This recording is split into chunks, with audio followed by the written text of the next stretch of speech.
სალამი, მოგესალმებით, ვაგრძელებთ ჯონ მაკარტურის საუბრების ქართულ ენაზე ატვირთვას.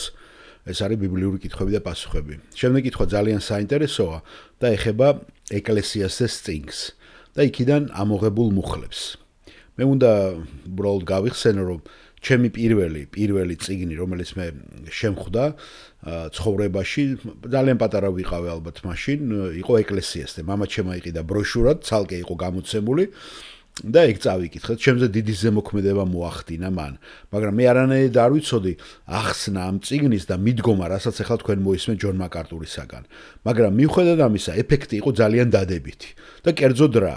მე როდესაც წავიკითხე ესა, მე მივხვდი, რომ კაცი, რომელიც ლაპარაკობს და ლაპარაკობს რეალური პიროვნება წარმოიდგინეთ, მეფე, რომელმაც ყველაფერი და უმდიდრესი ადამიანი, უბრძნესი და ამ ცხოვრებაში ხედავს ამაოებას.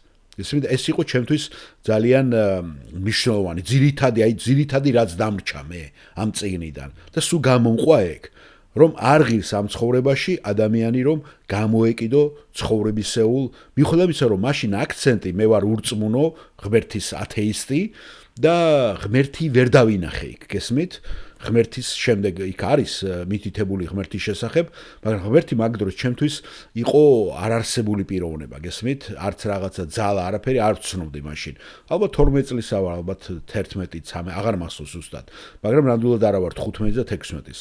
როცა პირველად პიროვნებამ თქვა, რომ ღმერთმა შექმნა სამყარო, სერიოზულად რომ მოვისმინე პიროვნებისაგან და ეს არ იყო მღვდელი, ეს იყო ჩემი მეზობელი და მაშინ მე გავუცდი არანაირად არ მივიღე, იმიტომ რომ მე მეცნიერების მჯეროდა იმისი რაც მასწავლეს, ქალამანა ფოსტალა, დარვინიზმის და მაგრამ აი ამ წიგნმა დამიტოვა ეგ განცდა და სხვათა შორის მარქსისტებიც ალბათ ამიტომ უდგებოდნენ, რომ მატერიალურ ნივთებში არ არის ბედნიერება, ალბათ ამიტომაც თარგმნეს მათ ეს, რომ სიმდიდრეში, კერძო საკუთრება იყო ბოროტება, გესმით? რომ ამაში არ იყო ბედნიერება და აი ამ კუთხიდან უყურებდი მე და ამ კუთხიდან იმოქმედა ჩემზე, მაგრამ მე გზადაგზა მომიწევა უკვე ამის შესწავლა, ბევრი მაქვს მოსმენელი ამაზე და ეხლაც რაც მოვისმინე, კიდევ ერთხელ ჩემთვის დადასტურება იყო, რომ სიფრთხილეა საჭირო, რომ საერთოდ ბიბლიას წიგნები უნდა ვიცოდეთ, როგორ იწერებოდა, რომელი არის პოეტური, რომელი არის სიბრძნის წიგნები, ხო?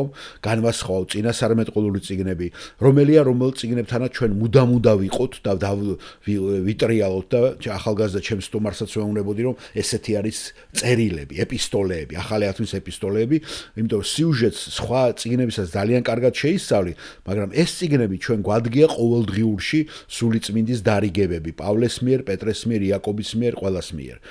და ასევე ფსალმუნებიც მე მგონი ესეთი ძალა აქვს ფსალმუნებს, რომ ყოველდღიურ ურთიერთობაში ეს წიგნები ძალიან საჭირო არის. და დანარჩენი ბიბლიური ადგილები შეიძლება მეფეები წავიკითხოთ კარგად, შევისწავლოთ სიუჟეტი და გვახსოვდეს კარგად, ხო? ან კიდე სხვა ისტორიული წიგნები, მაგრამ აი ეს ასევე დაბადების შესაქმეთა ყოველთვის ეს ჩვენ უნდა უტრიალებდეთ პირველ 12 თავს, განსაკუთრებით პირველ 3 თავს, ხო? ყოველთვის რომ გვახსოვდეს ეს, მაგრამ ის რომ ყოველდღიურად ურთიერთობაში ვიყოთ, აი ეს წერილები ძალიან ისეთია და აი ამ წიგნთან სპეციალური მიდგომაა საჭირო ეკლესიასთან და ამას გვეუბნება ზუსტად რომ განსხვავებული, აი ცალკე მდგომ წიგნს უწოდებს ჯონ მაკარტური ამას და სიფრთხილე არის საჭირო და ნახეთ როგორ არის მოწყვეტული მუხლები, რომ ლაპარაკი არის ესე იგი კუდრებზე, კუდრების ძილზე, გესმით და კიდე გონების ანიჰილაცია, გონების ესე იგი ცნობიერება რომ იშლება. ესე იგი არიან რაღაც ისეთ სტადიაში, სადაც ცნობიერად არ არიან ისინი. ნახეთ დასკვნები როგორი გამოაქვთ, ხო? ადამიანებს არასწორი ინტერპრეტაციის გამო ასეთი წიგნებიდან და ამ წიგნთან ძალიან დიდი სიფრთხილეა, რომ ვიცოდეთ რატო წერს ამას სულიწმინდა, რატო გვიტოვებს და რა ამოძრავებდა და როგორ ეტაპზე წერს ამას უკვე ჩვენი სოლომონი, ხო? ეკლესიას და იგივე ასე რომ მოდით მოვისმინოთ ახლა კითხვას სვავს ჯეფი ცვას, ხო? ჯეფი იგივეა. როგორ უნდა ვიხემძღვანელოთ და შევხედოთ ეკლესიასთან წიგნს, მე ესე დავასათაურე, მაგრამ მოვუსმინოთ თვითონ კითხვის დამსმელს. ეს არის 30-ე ნაწილი კითხვები და პასუხების, რომელიც ჩაწერილი იქნა 1984 წლის 23 დეკემბერს. გამარჯობა ჯონ, მე მქვია ჯეფი და მაქვს შეკითხვა ეკლესიასთან მე-9 თავიდან. მე უბრალოდ წავიკითხავ მე-5 ლექს, სადაც ნათქვამია. რამე თუ იციან ცოცხლებმა, რომ მოკვდებიან. კვდრებმა კი აღარაფერი იციან და არც არა გასამრჯელო აქვთ, ვინაიდან დავიწყებულია მათი სახსენებელი. და შემდეგ მე-10 სტროფშიც ის თითქმის იგივეზე საუბრობს, ყოველივე რაცაც შენი ხელი მისწვდება განსაკუთრებულად, გააკეთე შენი შეძლებისამებრ, ვინაიდან არაა საქმე განზრახვა, ცოდნა და სიბრძნე, საიქიოს, სადაც შენ მიდიხარ. ხედავთ, ნახეთ, როგორი არასწორი დასკვნები.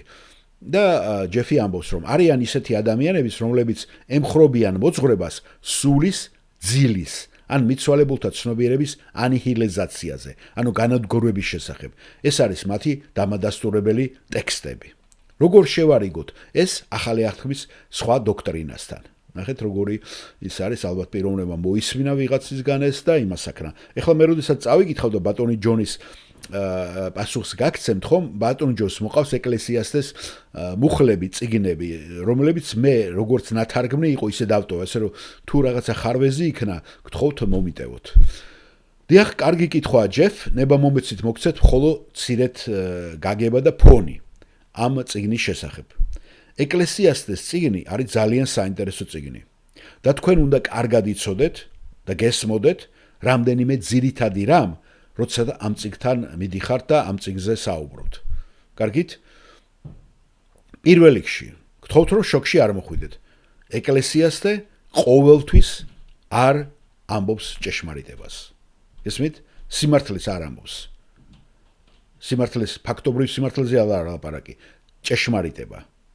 მზად ხართ ამისათვის? გესმით ხომ?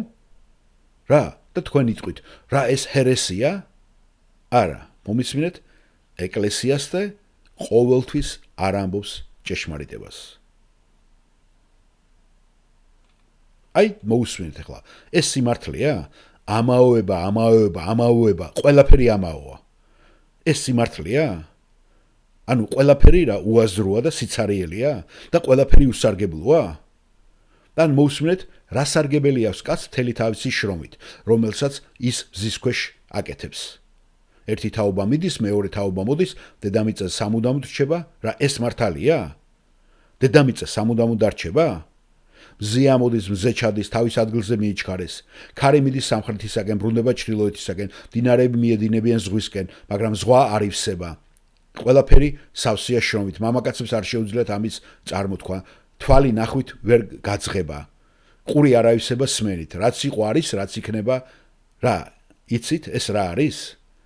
ეს არის ცინიკოსი ადამიანის, რომელიც ამას ლაპარაკობს ღმერთის გარეშე, როცა ის იხილავს ცხოვრების ციკლებს.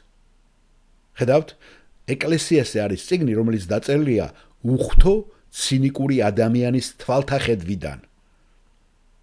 და იგი ბიბლიაში საერთოდ ცალკე დგას, როგორც უნიკალური წიგნი, რომელიც გამოხატავს იმას, თუ როგორ უახლოვდება ადამიანი ღმერთის გარეშე და როგორ ხსნის ცხოვრების ციკლებს. და ის აგრძელებს საუბარს მთელ ამ სიცარიელეზე, ამაოებაზე და უაზრობაზე. ახლა თუ არ ვცდები მეორე თავში, ხედავთ, მე შევეცადე მქონდედო წვეულებები, შემეცადე რომ მქონოდა სიხარულის სიამოვნება განმეცადა და ეს ყველაფერი ამაოება იყო. და მე ვთქვი სიცილზე, სიგიჟეზე, სიხარულზე, რა სარგებლობა აქვს მაგც. და გადავწყვიტე გულში ღვინოსთვის მიმეცა თავი. ეს ახლა მართალია? ეს უნდა გავაკეთოთ ახლა ჩვენ და მივბაძოთ? წადი და ახლა გაიტყვერი და დაიბომბე შენი თავი? ხედავთ? ამიტომ შევეცადე დამთვრალიყავი ამბობს ეკლესიასთე, გამეშენებინა ვენახები, ბაღები, წყლის აუზები, მოვიყვანე მსახურები, ქალწულები, მყავდა მსახურები, მყავდა, რა ვიცი, ბევრი საქონელი, ბევრი ოქრო ვერცხლი. კაცები, მომღერლები, ქალები და გავიმრავლე ყველაფერი ეს იერუსალიმში. და რასაც ჩემი თვალი ისურვებდა, ყველაფერი შევიძინე. და გული არ შემიკავებია, რომ სიამურება და სიხარული მიმეღო. და გულში მიხარო და ამ ჩემი მთელი შრომით. ეს იყო მთელი ჩემი ნაშრომის ჩემი ნაწილი. ეს ყველაფერი მივიღე, დავაკვირდი, ვიშრომე და ესეც ამაოება ყოფილა.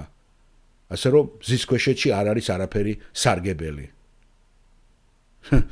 ამას რო კითხულობთ, მე მგონია რომ ეს ერნესტ ჰემინგუემ დაწერა. დიახ, ისიც ამას აკეთებს და ისიც ცინიკურია. ეს არის ისეთი ადამიანის ფიქრები, რომელიც ღმერთის გარეშე ცხოვრების ციკლების ხაფანგშია მომწყდეული. და კითხვის დამსველი ჯეფი უსვას. ესე იგი, ის აშკარა დასკვნამდე ისმიდის ღმერთზე სათანადო შეხედულებების გარეშე? ესე იგი, ღმერთის გარეშე ასკვნის სულიწმინდა არ არის მასში?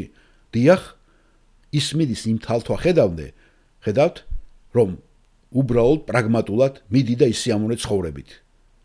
აიღე ცხოვრებაში, იმიტომ რომ სიკვდილში შენ ამას ვერ მიიღებო. თუ ეხლა არ მიიღებ, მერე აღარაფერი აღარ გექნება. ამიტომ შენ ეხლა აპირებ, რომ ეს გააკეთო. და თქვა, მიიღე ეს. ეს არის ადამიანი ღმერთის გარეშე, რომელიც ვერაფერს ვერ ხედავს, როცა საფლავში ისწავა, გარდა სიბნელისა. ეს არის ძალიან ისეთი, რა ქვია, პრაგმატული და მიწიერი გაგებით. გამჭრიახი, ოღონდ მიწიერი გაგებით. მაგრამ ჩვენ გვჯერა, რომ შემოbrunება მე ხდება მე-12 თავის პირველ მუხლში, სადაც ის ამბობს გასწოთ, ხო? და ახლა დაიმახსოვრე. ახლა გაიხსენე შენი შემოქმედი, შენი ახალგაზრდობის დღეებში. ხედავთ? და ის უკვე მოbrunდება და ღმერთს ახსენებს. ის ამბობს, სანამ ახალგაზრდა ხარ, შეიყვარე ღმერთი, თუ არა და ცინიკური მოხუცი იქნები. და ეს ყველაფერი არაფრად უაზროდ ამავებად მოგეჩვენებათ. ხედავთ? ამიტომ ფრთხილი წაკითხვა და ფრთხილი მიდგომა დაკვირვებით უნდა წასვლა, რომ ჩვენ არ გავერთოთ პირველი თავებით და საერთოდ არ დავიწყოთ და არ ამოუჭრათ და არ მოუწყვიტოთ მთლიან კონტექსტს. ხედავთ? ასე რომ ეს არ არის წიგნი, რომელიც ჩვენ გამოგვადგება აპოლოგეტისათვის და რომელიმე დოქტრინის დასაცავად. და თუ თქვენ რაღაცის დაცვას აპირებთ, ხო, აქედან, მაშინ ძალიან ბევრი რაღაცა მოგიწევთ და გაიხლართებით, რომ ბევრი რაღაცა, რასაც ის ამბობს, პარალელზე საწინააღმდეგო და წინააღმდეგობრივ იქნება და იმის დაცვაც მოგიწევთ და იმის ახსნაც. გასაგებია? დიახ, მადლობ ჯონ, გასაგებია.